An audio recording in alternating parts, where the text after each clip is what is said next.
Bismillahirrahmanirrahim.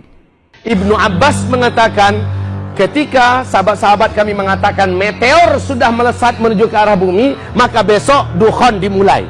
Pertanda tanda besar kiamat ini dimulai dengan terjadinya hantaman dari langit berupa meteor yang menghantam bumi. Ini dia. Ini meteor. Perlu Bapak Ibu ketahui, Ibnu Abbas radhiyallahu anhu itu bukan seorang pakar astronomi. Dia bukan ahli kimia, bukan bapak fisika, nggak ngerti dengan ilmu-ilmu ginian. Tapi dari mana beliau bisa dan berani menghubungkan antara meteor dengan Dukhan? Pastilah gurunya yang menyampaikan. Siapa guru Ibnu Abbas? Rasulullah Sallallahu Alaihi Wasallam. Dan teori ini menurut Michel Penn pas. Siapa Michel Penn, Pak Ustadz?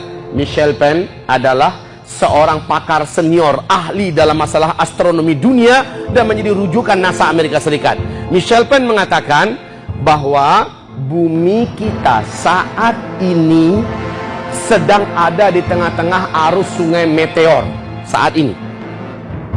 Dari 2013 baru keluar dari kepadatan arus sungai meteor 2016. Tetapi setelahnya masih ada dalam cengkeraman arus sungai meteor walau tidak sepadat 2016. Peluang kita mengalami hantaman meteor ini sangat besar. Dan ini rahasia kenapa akhir 2012, ya Bapak Ibu, akhir 2012 Amerika, USA, Rusia, Cina, Perancis, Inggris, Australia dan lain-lain, bahkan negara tetangga kita, Singapura, mereka masing-masingnya akhir 2012 sudah menyelesaikan bunker-bunker raksasa mereka di bawah tanah. Kalau Amerika malah 6 bunker dibuat. Satu bunker itu dapat menampung 500.000 manusia. Dan dalam bunker itu sudah disediakan makanan, obat-obatan, energi cadangan yang mampu bertahan selama 1 tahun untuk 500.000 manusia. Ini masing-masing sudah buat. Rusia 3 bunker dia buat. Kalau Singapura hanya 1 bunker mereka buat, ya. Perancis, Cina masing-masing membuat beberapa bunker. Kenapa mereka buat bunker? Karena keyakinan mereka bumi ini tidak lama lagi akan mengalami hantaman meteor. Masih ingat nggak? Meteor, ternyata ramalan mereka itu ternyata benar. 45 tahun yang lalu NASA sudah mengumumkan bahwa 2013 bumi ini akan mulai memasuki arus sungai meteor. Benar, 2013 ada 3 meteor masuk ke dalam bumi. Masih ingat nggak? Yang pertama tanggal 15 Februari 2013. Meteor pertama jatuhnya di Siberia, Rusia. Kan heboh seluruh dunia memberitakan kan? Beratnya meteor itu 10.000 ton. Meteor ini ketika melaju, maka 30.000 gedung-gedung kaca-kacanya hancur, Pak. 1.500-an orang korban manusia. Karena kaca-kaca ini ketika hancur, dia melesat seperti peluru. Nasib baik meteor ini jatuhnya ke danau es. Sehingga danau itu menggelegak dan berapi seperti kawah gunung berapi. Meteor kedua tanggal 14 April di Argentina. Hari Minggu malam Senin. Ketika itu sedang ada konser musik raksasa. Nasib baik meteor ini kecil, sehingga dia meledak langsung di atas udaranya negara Argentina, sehingga 8-9 kota terang benderang beberapa detik. Meteor ketiga tanggal 7 November, masih 2013 di Los Angeles, Pak. Coba buka YouTube lagi semuanya, ada itu semua.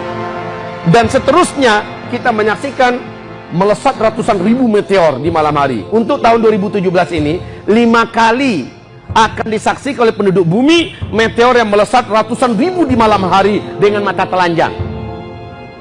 Nah, kaum muslimin yang kami muliakan, meteor ini mempunyai dampak yang besar. Pertama, yang terbesar adalah Dukhan. Kenapa bisa begitu? Anggaplah ini meteor. Kecepatan meteor di ruang angkasa itu 120.000 km per jam kecepatannya, ya. Dan dia, kalau garis diameternya 2 km saja, menurut Michel Penn, ya, dia memiliki kekuatan ledakan setara dengan 1 juta kali lipat bom nuklir. Kalau dia tembus menghantam atmosfer bumi kita yang garis diameter 2 km itu, ya, maka kalau jatuhnya ke laut akan menimbulkan gelombang tsunami setinggi 235 meter. Berapa tingginya tuh Pak? Yang tsunami di Aceh cuma berapa tingginya Bu? 13 sampai 15 meter. Hanya 10 menit ratusan ribu meninggal dunia, satu kota Banda Aceh hilang. Betul tidak? Bagaimana kalau sampai 235 meter? Kalau jatuhnya di kutub utara atau kutub selatan, kekuatan ledakan ini akan menjadikan kutub itu menjadi cair selama-lamanya. Permukaan air laut akan naik 7 meter lagi. Maka kota-kota besar di dunia, bahkan Indonesia yang kaya dengan pulau-pulau, 20% pulaunya akan hilang dari peta bumi selama-lamanya. Kota-kota besar akan hilang dan tenggelam di mana-mana kota-kota yang dibangun di tepi pantai. Dan kalau jatuhnya ke daratan, kata Michel Penn, ini yang pas. Sesuai dengan karakter meteor, hubungannya dengan dukhan. Kalau jatuhnya ke daratan, akan terjadilah ledakan yang teramat sangat dahsyat. Coba lihat meteor, peluru bom nuklir dulu yang jatuh di Nagasaki dan Hiroshima, kan baru satu itu. Sementara meteor ini 1 juta kali lipat. Itu baru satu, jatuhnya pun di lembah. Bapak Ibu, bagaimana yang terjadi dengan ledakan itu? Maka bumi ini mengalami lengkungan yang dalam. Partikel-partikel bumi yang meledak tadi membumbung ke langit menjadi partikel-partikel halus yang sangat tebal dan panas. Sementara gelombang kejut dari ledakan tadi menimbulkan kecepatan laju 800 km per jam. Badai yang ada di Meksiko kemarin berapa baru kecepatannya? Baru 215 kan? Kerugiannya sudah di hari ke-6 saja kerugiannya sudah 250 miliar dolar. Baru 6 hari. Bagaimana dengan kecepatan laju 800 km per jam? Makanya mereka mempersiapkan bunker-bunker raksasa. Karena mereka menganggap gak selamat yang hidup di permukaan. Bagi kita, dijamin oleh Rasulullah, yang beriman akan dijaga oleh Allah Subhanahu wa taala. Yang amal solehnya banyak akan dibuat oleh Allah terjaga dan terlindungi. Kalaupun meninggal syahid insya Allah. Siap gak? Iya. Siapa tahu mereka buat bunker-bunker di sini jatuhnya nanti. Iya kan? Sudahlah, bunker kita adalah iman kita kepada Allah, amal soleh kita, jadi nggak usah cemas. Tapi Pak Ustadz, amal kami masih sedikit. Nah, makanya kejar dari sekarang ketertinggalan kita. Ya, baik, hamba Allah yang kami muliakan. Oke, ini jatuh, maka dengan cepat kabut debu tadi, partikel-partikel dari bumi yang meledak tadi itu membungkus bumi. Bumi gelap gulita 40 hari 40 malam. Michel Penn meneruskan, nah meteor ini banyak yang mengandung siderite. Siderite ini apa? Siderite ini kandungan zat besi yang paling murni. Ketika dia masuk di atmosfer bumi kita, jedum. Kemudian dia merangsek menembus pertahanan atmosfer kita. Gesekan yang ekstrim ini akan menimbulkan medan magnet yang sangat kuat. Dia terbakar ya, terbakar, kulitnya melepuh, satu persatu bagian kulit ini lepas, maka menjadi hujan meteor kecil. Kayak film 2012, ada nggak melihat? Kiamat 2012 itu, bagaimana meteor kecil menembus bukit, menembus gedung-gedung, kan begitu kan? Itu kulitnya yang mengelupas. Sementara yang intinya mengandung siderite. Siderite ini ketika bergesekan dengan atmosfer, maka akan menimbulkan medan magnet yang sangat kuat. Medan magnet ini akan menjadikan seluruh besi dan logam yang ada di muka bumi terinduksi. Maka ini penyebab pesawat tidak lagi bisa terbang, karena besi dengan besinya lengket. Mobil juga nggak bisa starter, padahal bangkainya masih keren. Dibeli sampai 1,5 M. Motor-motor nggak bisa dibawa jalan.